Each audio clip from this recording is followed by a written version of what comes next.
Babək rayon icra hakimiyyətində payız-qış mövsümündə partlayış, yanğın və dəm qazından zəhərlənmə hallarının qarşısının alınması və qabaqlayıcı tədbirlərin görülməsi mövzusunda müşavirə keçirilib.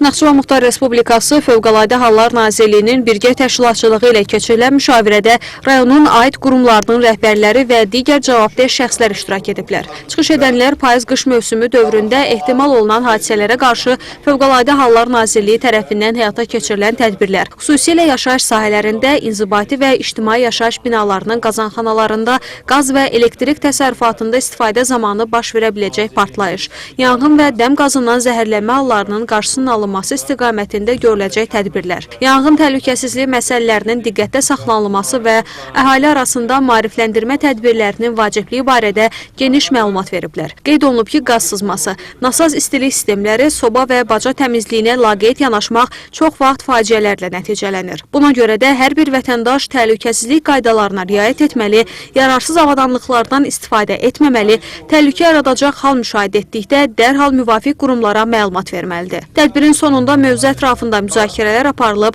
iştirakçıları maraqlandıran suallar cavablandırılıb. Tədbir müddətində iştirakçılara və cavabdeh məsul vəzifəli şəxslərə qış mövsümündə ehtimal olunan hadisələr və bu istiqamətdə görüləcək qabaqlayıcı tədbirlər haqqında geniş məlumatlar və tövsiyələr verilmişdir. Sahil Əliyev, Tərlan İbrahimova, Arzu Sadiqov, NTV Xəbər.